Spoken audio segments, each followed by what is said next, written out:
Chicago really. Get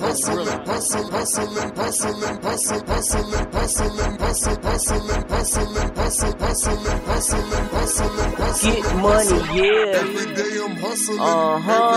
money, yeah. Get money, yeah. Get money.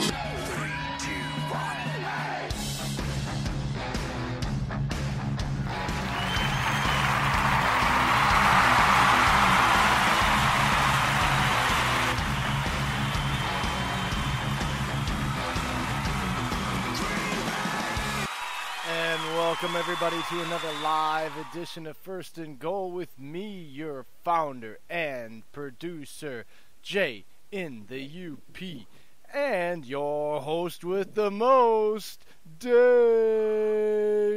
At Steak and Cheese. What's going on, Jay? Not much, man. I got the new mic. I think I finally got hours of freaking out. I got this thing worked out, and I think for everybody out there, when I speak, you will be able to hear me clearer, and now I don't have to share a line with Dave and the guests either to split with the mic, so you should be able to hear them clearer too. Oh, we getting fancy, yo. Investing in our product, sir, to make it better for the viewers, and taking Mr. Russell Baxter's advice to the bank. Of course.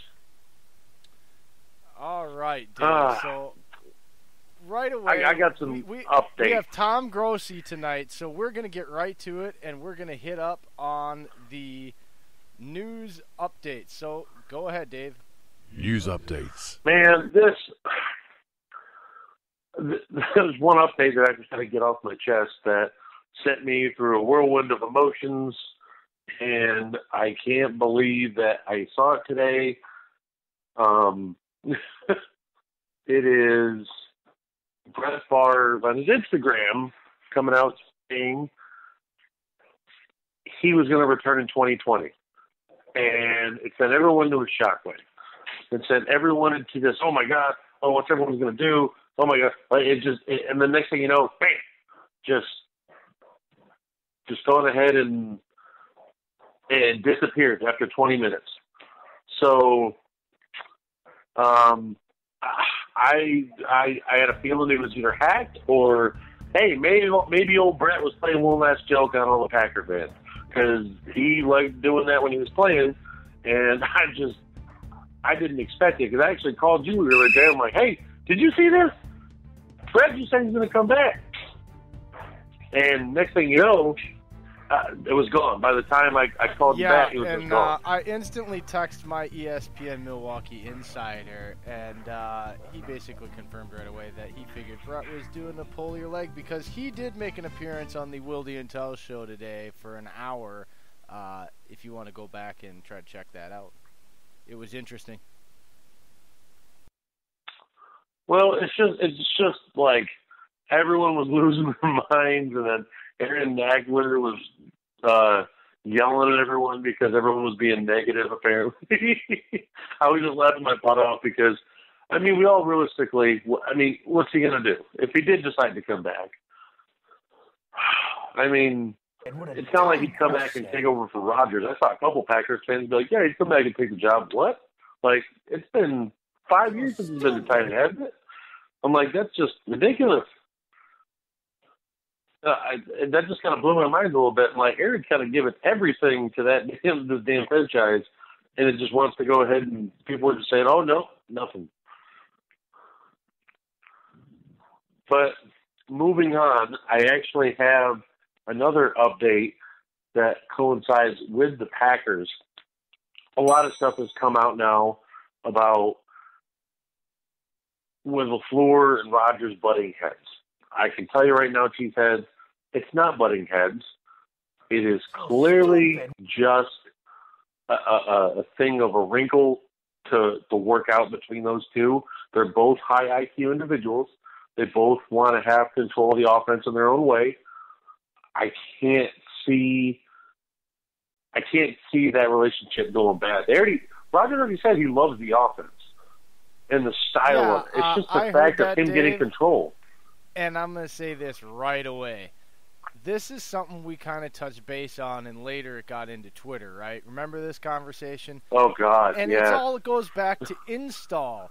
And it's another one of these examples where we're taking a quote from Adam Silver, the NFL Network, reporter. Which is a huge Rodgers backer. He loves Rodgers. Right. And he has a great relationship with him.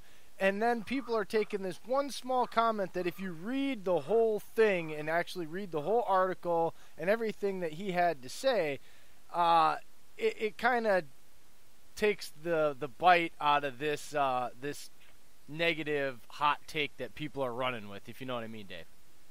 Oh, yeah, and that's the thing is what made it worse was Mike Florio for Pro Football Talk. Yes, I'm calling you out, Mike. This is some bullshit. Pardon my French, but you went out and wrote an article just based off Adam Silver's small little thread of comment and went off at trying to say all this negative crap about Rodgers and how he's not going to work out with LaFleur. Like, I'm sorry, this just shows your true core of being a Vikings fan and how much hatred you have towards him for having success against your team. I swear you do this all the time, Mike. You have to let this go. There's no way that people just ignored your article. I'm sorry, and I called you out on Twitter for it. I know I'm a small Twitter guy, but I'm sorry. Sexy. Hey, yo. That is no reason to go after a quarterback just because a head coach and a quarterback with high IQs are having a wrinkle in their relationship. I'm like, hell, we saw McCarthy and Rodgers yelling at each other most of their career together. So, I mean, it's not, okay, he wants more control. Well, LaFleur's trying to make it easier for him to run his offense. They're going to find the middle ground. Those two are going to do that because they're very laid-back individuals, and I just don't see a problem with it.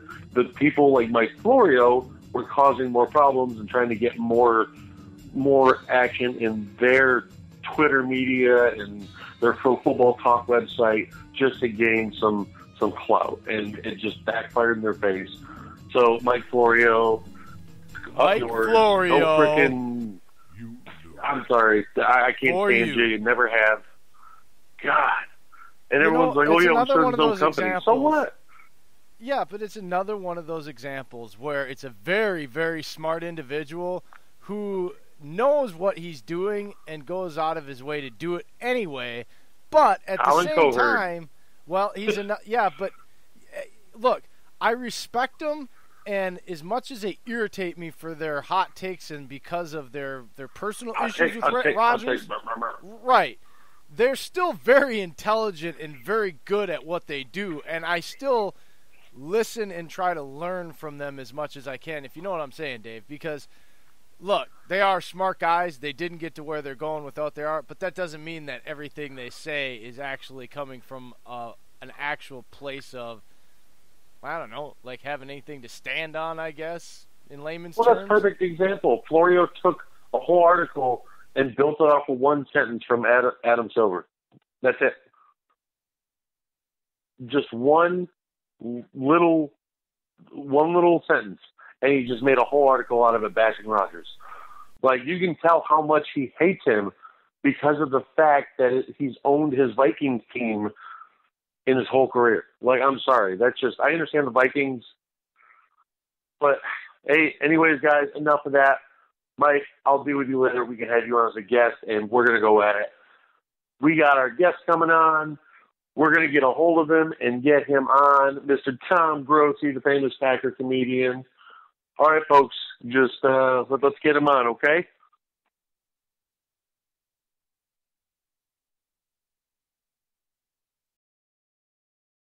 Get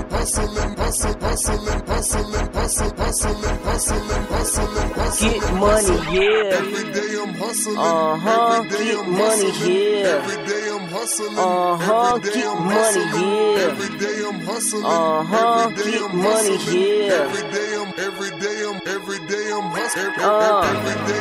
This for my old school Chevy Cutlass Regal, Monte Carlo riders.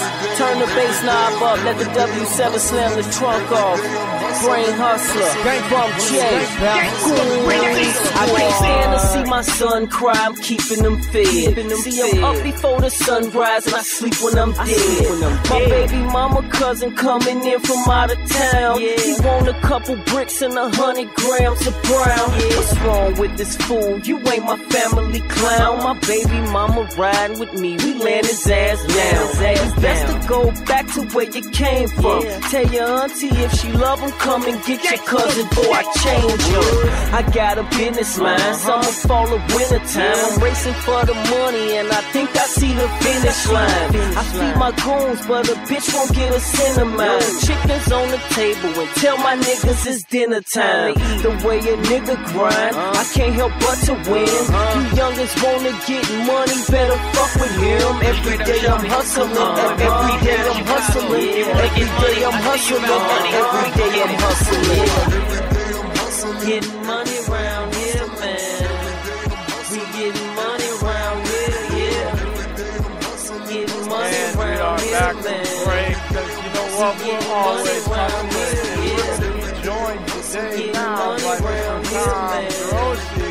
Say hello, Tom. Oh man, that's me. What's going on, everybody?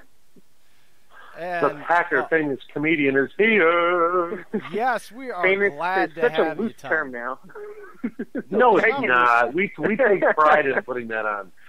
Oh, yes. Don't make us sad, Tom. You just got on. my mom would be so proud. The funny thing is, Put it right up Tom, on the is that fridge. when I watch your YouTube videos, right, and I'm watching your little fan, like the different reactions of a fan, I think 99.9% of them I go through within a 5-minute period of watching the game. So you're right on there when you're imitating at least the Packers fandom right there. That was spot on. Yeah. That was me too. It's listen, it's the highs and the lows, and that's it. I mean, like, you know, how I act during a Packers game is pretty much the exact same thing as what you'll see. So, you know, it's just a matter of turning a camera on. Okay, Well, so just add alcohol into Lambeau Field, and you get more reactions too. Yeah, exactly. Right, so what we're going to do right now, Tom, is we're going to give you a couple minutes to introduce yourself to any of those people out there in Packer world or out there listening that don't know you, where you came from, how to get a Some hold of you. brag and all that. time. It's brag time, buddy. Hit it. Oh man, I'm so humble though. All right, anyway, so how I became the greatest person on earth. So when I started I'm doing getting a a fan to write this podcast, down. it's an easy 12-step guide, only selling for $99.95. 3 easy Ooh, payments. I accept Venmo, PayPal. So back in 2014, the Packers lost the NFC Championship game in spectacular fashion to the Seattle Seahawks. And so during that day, I was actually seeing a play in the city because my wife had gotten us tickets weeks prior before they knew that the Packers were going to be in the championship game. So I'm sitting there and, like, I'm not even paying attention to the show. Like, I'm on my phone checking the score, and I see that we're winning, and I'm like, oh, my God, this is so great. We get out of the show, and I go to a bar, and I'm like, oh, I can't wait to watch my Packers win the NFC Championship game, and they blow it. And the reaction that I felt and all of the emotions that I went through, the next day I just made like a reaction video of like what Packers fans went through on that day. And that went like somewhat viral and got like 65,000 views, something like that.